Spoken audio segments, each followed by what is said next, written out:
Good evening दोस्तों। UPSC prime time में आप सभी लोगों का स्वागत है। मेरा नाम है प्रदीप कुमार।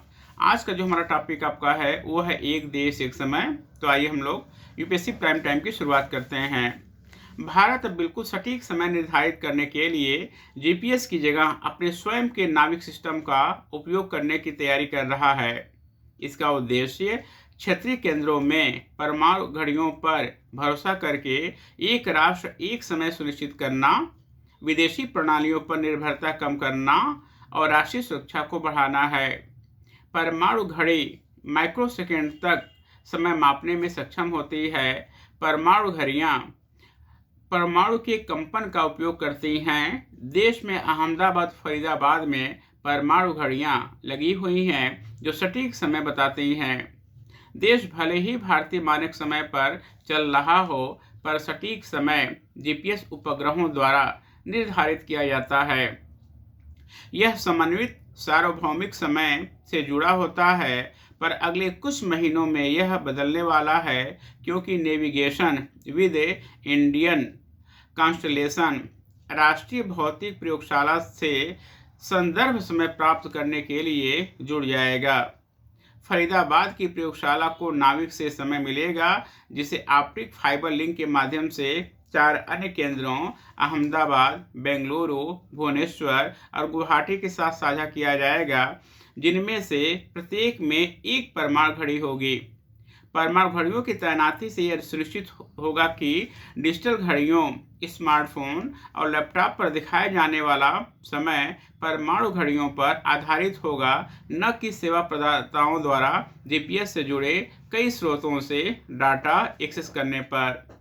जल्दी ही क्षेत्रीय केंद्र सभी अंतिम उपयोगकर्ताओं को समय का प्रसार करेंगे, जिसके परिणाम स्वरूप एक राष्ट्र एक समय होगा। उपग्रह प्रणाली की परिकल्पना कारगिल युद्ध के तुरंत बाद की गई थी, जब भारत विदेशी उपग्रहों से लक्ष्यों का सटीक स्थान नहीं प्राप्त कर पा रहा था। नरेंद्र मोदी की सरकार ने इस रणनीति के महत्व को समझा। लगभग 7 साल पहले इस परियोजना पर काम शुरू किया गया। फरीदाबाद, अहमदाबाद, बेंगलुरु और भुवनेश्वर में परमाणु घड़ियां स्थापित की जा चुकी हैं। कुछ महीने पहले एनपीएल फरीदाबाद के साथ नाविक लिंक का परीक्षण किया गया था। विभाग एनपीएल और इसरो के साथ मिलकर मिली सेकेंड से माइक्रोसेकंड की सटीकता के साथ आईएसटी प्रसारित करने के लिए काम कर रहा है।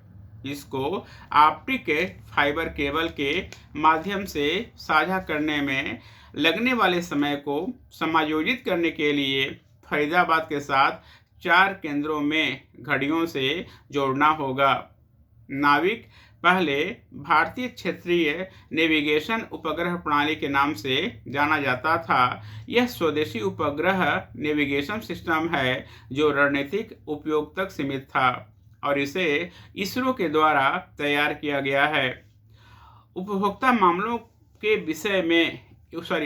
मामलों के विभाग में पूर्व सचिव रोहित कुमार सिंह के अनुसार ये भारत का अपना सटीक और विश्वसनीय समय वितरण नेटवर्क स्थापित करेगा, जिससे विदेशी प्रणालियों पर निर्भरता कम होगी और राष्ट्रीय सुरक्षा बढ़ेगी।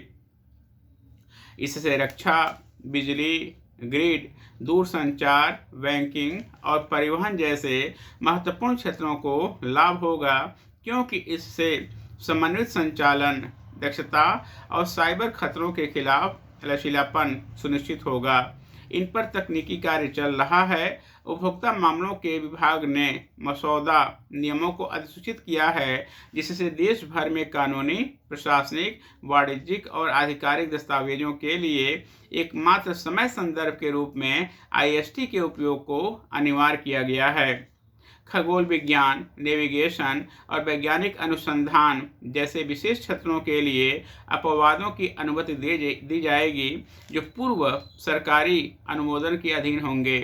परमाणु घड़ियों के चरम परिशुद्धता स्तरों की व्याख्या इस तथ्य से की जा सकती है कि वे हर 10 करोड़ वर्ष या उससे अधिक समय में 1 सेकेंड घटती या बढ़ती है, जबकि ऑप्टिकल परमाणु घड़ियां 300 अरब वर्षों तक इस सटीकता को बनाए रखते हैं।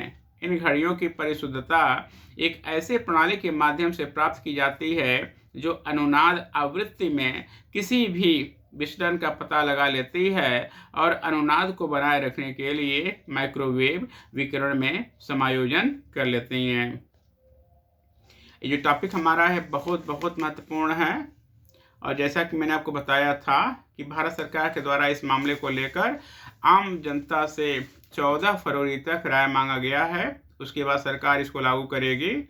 और महत्वपूर्ण बात आपका यह है कि जब हम लोग बात करते हैं यूपीएससी के पेपर के बारे में, तो यूपीएससी का जो फर्स्ट पेपर आपका है जिसमें ज्योग्राफी का सेक्शन है और यूपीएससी का जो थर्ड पेपर है जहाँ पर हम लोग बात करते हैं साइंस टेक के बारे में, ये दोनों जगह क्वेश्चन आने की पूरी संभावना है। इसके अलावा निबंध में भी तो खैर संभावना बनता ही है।